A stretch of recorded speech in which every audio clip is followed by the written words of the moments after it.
Have you wondered if it would be a great idea to buy a higher megapixel camera like the Nikon D850 or the Canon 5DS to allow you the flexibility to crop? Sure, but are there any disadvantages of cropping?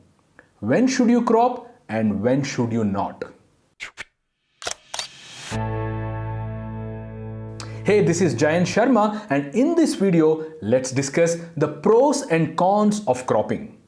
But before that, please make sure you're subscribed to this channel and you also hit the bell icon for notifications. First of all, let's quickly make sure we understand cropping. Cropping is different from resizing. When you resize an image, you reduce the overall size of an image proportionately.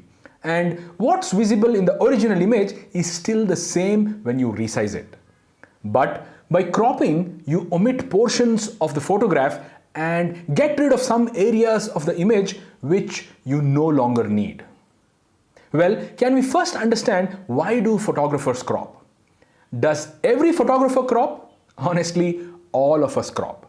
Some of us crop negligible amounts of pixels out of an image, while some others crop a bit too much. So how much is too much? That's questionable. One of the major reasons why people crop their images is to perhaps present it better. What that means is, let's say there is an undesired object in the corner of the frame or an unwanted person walking into the frame, for example, it would make sense to crop the person out of the image and present what's only needed, right? So the first and perhaps the most common reason to crop is to compose a picture better. But better photographers don't crop on computers always. They crop all the time on the field. I mean, they're very conscious of the composition on the field itself. Just an extra bit of attention to composition in the field can surely help reduce the extra work of cropping later during post-processing. Also, there is a big sacrifice you're doing when you crop. You're actually reducing the resolution of an image, which is not necessarily a great idea if printing larger size images are the final goal. If it is just social media exposure, then cropping isn't actually a big problem.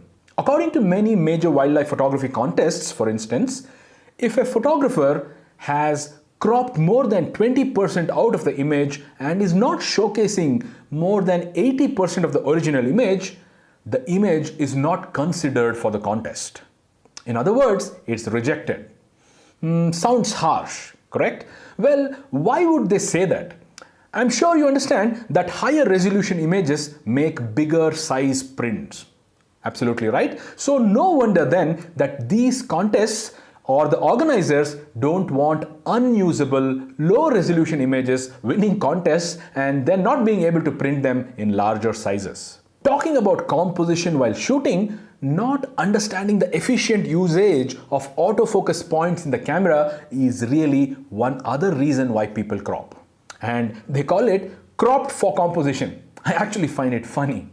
This happens often because photographers understand the basics of composition like the rule of thirds, but don't learn other aspects of photography, in this case, autofocusing better. It is a great idea to move the autofocus points away from the center to off-center the subjects, thus conforming to the rule of thirds. So it's a good idea to learn how to move AF points while taking pictures on the field to compose better. It's also better to look around the edges of the viewfinder to make sure you don't have to crop the image later on. Having said that, a bit of cropping is not a huge problem at all. Understanding your lens and its purpose is very important in photography.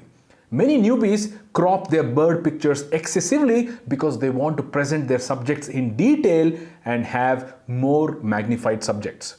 This is one reason I really would urge you not to be the reason for you to crop.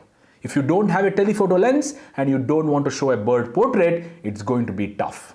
So either invest in a tele lens or hire them from a camera rental store like ours, the Toehold Camera Rent, when it comes to photographing subjects which are far.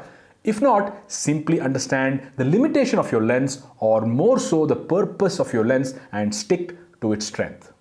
It's so much better to have a high resolution photo of a bird that's very small in the frame rather than have a shot where the bird fills the entire frame but is only 4 or 5 megapixels and you can't do much with it.